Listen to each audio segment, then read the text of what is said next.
आज की बड़ी खबरों में सबसे पहली खबर है रूस के कजान से, जहां आज पीएम मोदी और जिनपिंग की महा मुलाकात होने वाली है। बुलेटिन में अगली बड़ी खबर, हमारी अगली बड़ी खबर होगी रूस से ही। रूस में पीएम मोदी का पावर शो जारी है। राष्ट्रपति पुतिन से मिलने के बाद पीएम मोदी ने ईरान के राष्ट्रपति से भी मुलाकात की। हमारी तीसरी बड़ी खबर है वॉर जोन से, जहां मिडिल ईस्ट में टेंशन के बीच अमेरिकी विदेश मंत्री इजरायल पहुंचे हैं। इजरायल पहुंचते ही हिजबुल्लाह ने रॉकेट फायर कर सनसनी फैला दी है। और आगे बुलेटिन में बात होगी वायनाड उपचुनाव की, जहां प्रियंका गांधी आज नामांकन दाखिल करेंगी।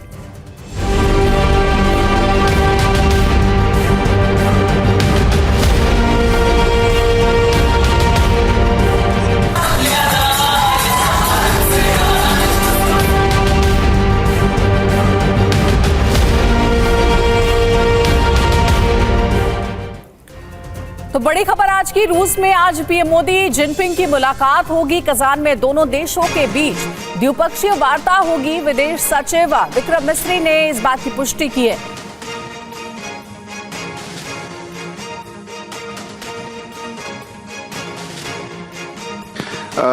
I can confirm that there will be a bilateral meeting held between Prime Minister Modi and President Xi Jinping tomorrow, 23rd of October, on the sidelines of the BRICS summit. The exact time and other logistics are being worked out, but the meeting will take place tomorrow. तो Kazan में महा मुलाकात, जी हां, PM Modi Xi Jinping की मुलाकात आज है और दोनों देशों के बीच होगी द्विपक्षीय वार्ता। 5 साल बाद औपचारिक द्विपक्षीय बैठक। और साथ ही 2020 में गलवान झड़प के बाद ये पहली बैठक है। बैठक से संबंधों की तल्खी कम होने की उम्मीद जताई जा रही है। अब इस मुलाकात के मायने क्या हैं? दरअसल भारत चीन को एक साथ दिखाकर पश्चिम को संदेश देने की रूस की कोशिश है। यूक्रेन से जंग के बीच पुतिन एशियाई ताकत को एकजुट करना चाहते हैं। रूस को अलग थलग करने की अमेरिका की कोशिशों को नाकाम करने का संदेश देने का प्रयास।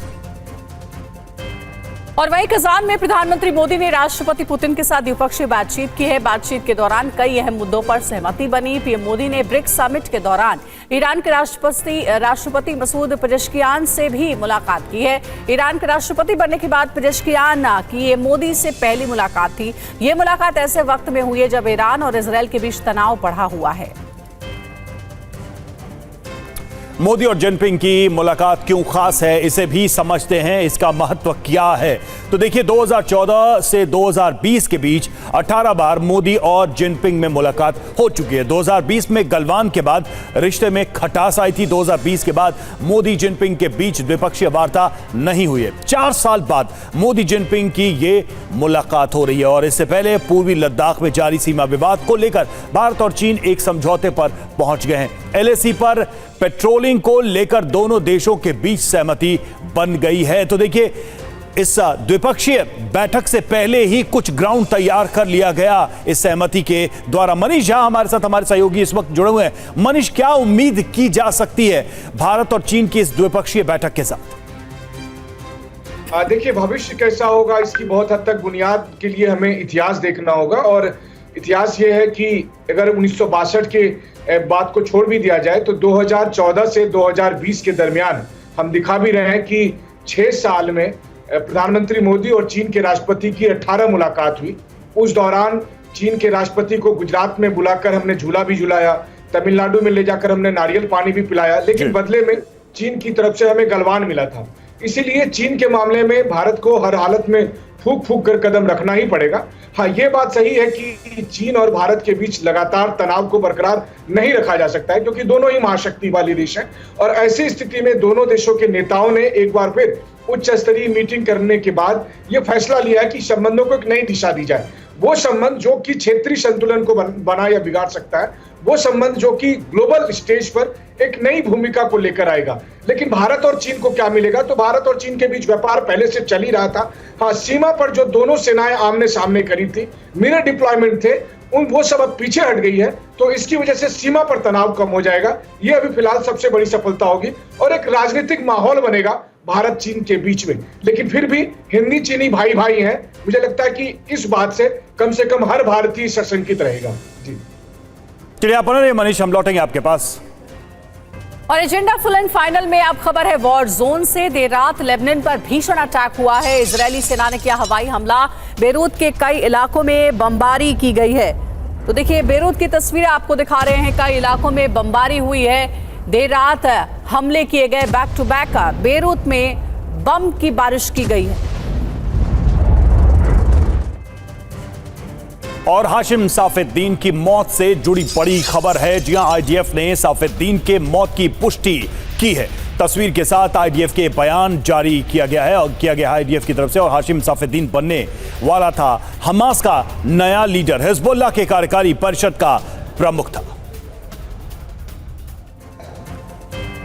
और अगली अहम खबर है, बाइडेन के दूत ब्लिंकन पहुंचे इजरायल। कहा जा रहा है कि गाजा लेबनान में सीज फायर पर बात और बैलिस्टिक मिसाइल हमले से बात बिगड़ गई है। इजरायल ने हिजब से बदला लेने की ठान ली है। यूएस चुनाव से पहले सीज फायर की कोशिश। और इजरायल में अमेरिकी विदेश मंत्री आखिर क्यों? अमेरिका में दरअसल 15 दिनों के बाद चुनाव होने हैं और मिडिल ईस्ट में टेंशन पर बाइडेन पर दबाव भी है। गाजा में आखिरी संघर्ष विराम के लिए यूएस की ये कोशिश है। नेतन्याहू से गाजा में संघर्ष विराम पर बातचीत हुई। हमास के साथ हिजबुल्लाह को लेकर भी बात हुई। 7 अक्टूबर 2023 के बाद ब्लिंकन की 11वीं इजरायल विजिट है ये। और देखिए इजरायल में ब्लिंकन 45 मिनट तक बजा सायरन। ब्लिंकन की मौजूदगी के क्या अर्थ है, जरा इसको भी देखिए। ब्लिंकन के इजरायल पहुंचते ही हिजबुल्लाह का हमला और तेल अवीव और आसपास के इलाकों पर रॉकेट से हमला किया गया। हमले के बाद इजरायल में एयर रेड अलर्ट है और इजरायल ने बेरूत पर जवाबी हमला भी किया। हिजबुल्लाह के कई ठिकानों पर भीषण बमबारी की गई। बेरूत पर एयर स्ट्राइक में 13 लोगों की मौत हुई। और देखिए इसी पर बात करने के लिए हमारे सहयोगी सुमित चौधरी हमारे साथ जुड़ गए, उनसे बात करते हैं। सुमित, इजरायल में ब्लिंकन का पहुंचना क्या इस बात का मैसेज है कि अमेरिका इजरायल के साथ कोई बड़ी प्लानिंग कर रहा है, एक बड़े हमले की, बड़े धमाके की? देखिए बिल्कुल है, क्योंकि अगर आप देखें कि अमेरिकी विदेश मंत्री का वहां पहुंचना ऐसे वक्त में हुआ है जब खास तौर पर अगर आप देखें तो ना सिर्फ थर्ड डिफेंस सिस्टम वहां पे डिप्लॉय किए गए हैं, अमेरिका की तरफ से रसद मिल रही है, बल्कि ऐसे समय में जब इजराइल की प्रिपरेशन, इजराइल की तैयारियां ईरान को लेकर भी सार्वजनिक हो चुकी है। कहा यह भी जा रहा है कि इजराइल लगातार अब फोकस करे बैठा है कि वो ईरान पर कितना बड़ा अटैक करेगा, कौन कौन सी जगह पर अटैक करेगा। और निश्चित तौर पर अमेरिका के कई बड़े, आप कह सकते हैं कि कमांडर्स इस समय इजराइल में मौजूद हैं। तो निश्चित तौर पर एक रणनीति, एक साझेदारी के तौर पर ब्लिंकन वहां पहुंचे हैं। और ये भी इसलिए होगा क्योंकि इजराइल अमेरिका को ये बताना चाह रहा होगा, ये डिस्कस करना चाह रहा होगा कि आखिरकार वो किस तरीके का अटैक ईरान पर करना चाह रहा है। और दूसरी बात ये कि अमेरिका से किस तरीके के सहयोग की वो अपेक्षा करता है। तो ये सारी चीजें होंगी जो इस समय डिस्कस होंगी। और ये भी कि आखिरकार जो साउथ लेबनान में अब इजराइल की फोर्सेस लगातार मूव कर चुके हैं, करीब करीब आप मानिए कि 1 महीना लगभग होने जा रहा है। तो निश्चित तौर पर क्या बढ़त मिली है लेबनान के अंदर भी, क्योंकि इजराइल के ऑपरेशंस अब बेरूट और बेरूट के एयरपोर्ट के आसपास लगातार बढ़ते जा रहे हैं और अमेरिका इसको लेकर चिंतित भी है। तो ये कई पहलू हैं जिनको लेकर डिस्कशन होगा। और ये भी होगा कि आखिरकार अब अमेरिका और कितना सहयोग इजराइल को इस वॉर के अंदर बिल्कुल सुमित, नजर बना रखिएगा। बहुत शुक्रिया हमारे साथ जुड़ने के लिए। तो देखिए ब्लिंकन पहुंचे हैं इजरायल और कहा जा रहा है कि कोई बड़ी प्लानिंग जरूर इजरायल और अमेरिका मिलकर के कर रहे हैं अगले हमले के लिए। अगली तैयारी क्या होगी? ईरान पर इजरायली हमले के प्लान लीक पर एक बड़ी अपडेट है। यूएस से प्लान लीक करने वाले का पता चला है। पेंटागन में तैनात ईरानी मूल के अधिकारी पर शक है। एरियाना तबाताबाई पर प्लान लीक करने का शक जताया जा रहा है।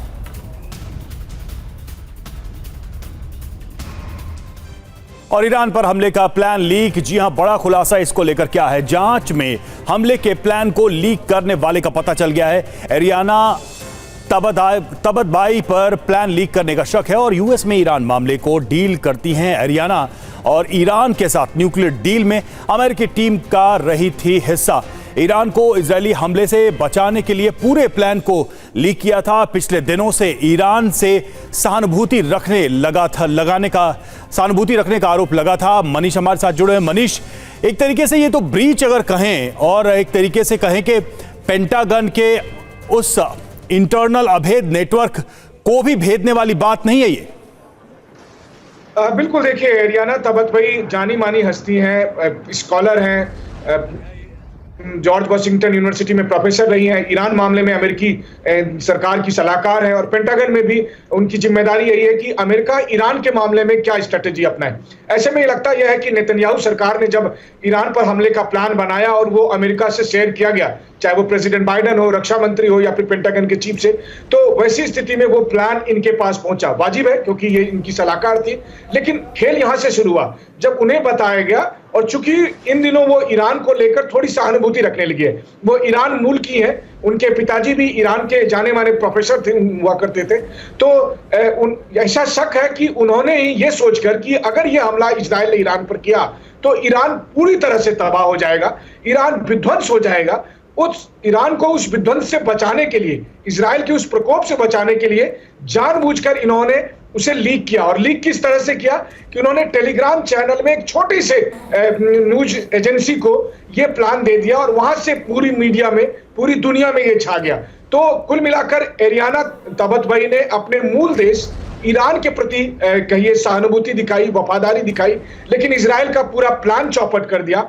और जब इस बात की अमेरिका में जांच शुरू हुई तो फिर जांच की सुई धीरे धीरे फिक्स हो गई एरियाना तबतबई पर। अब तबतबई को लेकर बहुत सारे सवाल हैं, लेकिन निश्चित तौर पर एरियाना ने कम से कम ईरान को खत्म होने से बचा लिया। बिल्कुल मनीष, और इजराइल के लिए एक बड़ा सेटबैक था ये। शुक्रिया आपका हमसे जुड़ने के लिए, बातचीत करने के लिए। और देखिए अगली अहम खबर मिल रही है, नेतन्याहू के घर पर हमले की नई तस्वीर आई है सामने। ड्रोन अटैक में बेडरूम की खिड़की क्षतिग्रस्त हो गई है। देखिए ये बेडरूम की खिड़की बताई जा रही है। देखिए कैसे विंडो पर हमले के निशान देखे जा सकते हैं। पीएम नेतन्याहू के घर पर हमले की नई तस्वीर आपको दिखा रहे हैं।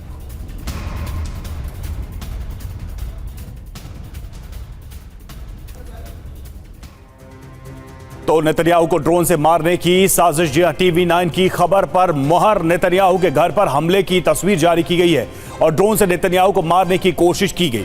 हिजबुल्लाह ने नेतन्याहू के घर को टारगेट किया था।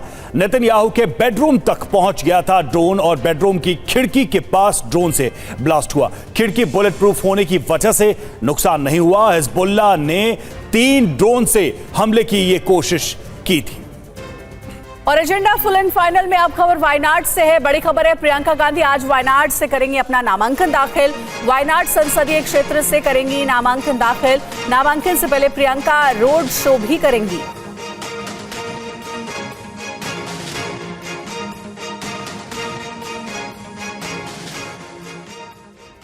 और चुनावी रण में उतरी प्रियंका। जी हां, भाई की सीट पर उम्मीदवार हैं प्रियंका। लोकसभा चुनाव के लिए आज नामांकन और रायबरेली से जीत के बाद राहुल ने वायनाड सीट छोड़ दी थी। साथ ही प्रियंका गांधी अब वायनाड से दावेदारी कर रही है, जानकारी मिल रही है। नामांकन से पहले प्रियंका गांधी रोड शो भी करेंगी। 13 नवंबर को होने वाले उपचुनाव के लिए वोटिंग और उसकी तैयारी प्रियंका गांधी की। और देखिए नामांकन के दौरान कौन कौन मौजूद रहेगा ये भी देख लेते हैं। तो सोनिया गांधी मौजूद रहेंगी नामांकन के दिन, साथ ही राहुल गांधी मौजूद रहेंगे, मल्लिकार्जुन खड़गे भी मौजूद रहेंगे। कांग्रेस के सभी बड़े चेहरे नामांकन के दिन उपस्थित रहेंगे। और आइए प्रियंका गांधी के राजनीतिक सफर पर एक नजर डालते हैं कि अब तक का राजनीतिक सफर उनका कैसा रहा है। बिग वॉल के माध्यम से कुछ अहम बातें। सक्रिय राजनीति में आधिकारिक उनकी एंट्री 2019 में होती है और कांग्रेस महासचिव का पद उन्होंने संभाला। ये एक बड़ी जिम्मेदारी कांग्रेस संगठन की तरफ से उनको दी गई। लोकसभा चुनाव प्रचार में महत्वपूर्ण भूमिका उन्होंने निभाई और यूपी कांग्रेस के लिए ग्राउंड लेवल पर काफी काम किया। उत्तर प्रदेश में बहुत सक्रिय रही प्रियंका गांधी। 2022 यूपी चुनाव का मोर्चा संभाला। महिलाओं पर उनका फोकस रहा। लड़की हूं लड़ सकती हूं का नारा भी इस दौरान काफी प्रचलित हुआ था जो प्रियंका गांधी ने दिया था।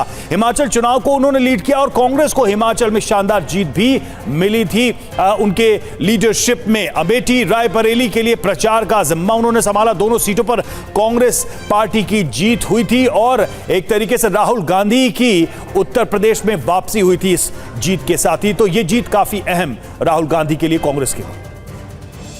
और वायनाड से प्रियंका गांधी के चुनाव लड़ने पर कांग्रेस और बीजेपी आमने सामने है। बीजेपी इसे परिवारवाद वाले एंगल से देख रही है। बहुत दिन से मांग थी, पूरे देश भर में मांग थी कि प्रियंका जी भी राजनीति में फुल टाइम आए और इलेक्शन लड़ें और हमें खुशी है कि वायनाड से वो चुनाव लड़ने जा रही हैं। हमें पूरा विश्वास है कि रिकॉर्ड मतों से वो वहाँ से जीत कर आएंगी। Priyanka Gandhi, as far as the people are concerned, the people have lost confidence in Congress. और कुमार विक्रांत हमारे साथ इस वक्त फोन लाइन पर जुड़े हुए हैं। कुमार, सबसे पहले तो ये बताइए, नामांकन को लेकर क्या कांग्रेस की तरफ से तैयारियां हैं? 3 बड़े चेहरे जो कांग्रेस के टॉप लीडरशिप है वो मौजूद रहेगी, और क्या खास बातें पता चल रही हैं इस नामांकन को लेकर? देखिए, पूरा गांधी परिवार, उसके अलावा मल्लिकार्जुन खड़गे, कांग्रेसी राज्यों के मुख्यमंत्री, पूर्व मुख्यमंत्री और तमाम अमेठी रायबरेली के कार्यकर्ता भी यहाँ पहुंचे हुए हैं। अमेठी के सांसद किशोरी लाल शर्मा, जिन्होंने स्मृति ईरानी को चुनाव हराया, वो भी यहाँ पहुंचे हुए हैं। तो अपनी मां सोनिया और भाई राहुल और खड़गे जी के साथ प्रियंका गांधी तकरीबन 12 बजे निकलेंगी और उसके बाद वो एक रोड शो करेंगी करीब 1.5 किलोमीटर का, और इसी बीच में एक जनसभा को संबोधित करेंगी और उसके बाद कलेक्ट्रेट ऑफिस में सबके साथ सबकी मौजूदगी में अपना नॉमिनेशन फाइल करेंगी। अहम बात यह है कि प्रियंका गांधी गांधी परिवार का वो पहला सदस्य है जो दक्षिण भारत की राजनीति से अपना आप कह सकते हैं डेब्यू कर रही हैं, क्योंकि सोनिया गांधी भी बेल्लारी और अमेठी से लड़ी थी, उन्होंने बेल्लारी छोड़ दी थी, लेकिन प्रियंका सिर्फ वायनाड लड़ने जा रही हैं, यहाँ से जीतेंगी दक्षिण भारत। तो एक तरीके से चुनावी राजनीति में प्रवेश प्रियंका गांधी का। शुक्रिया कुमार आपका।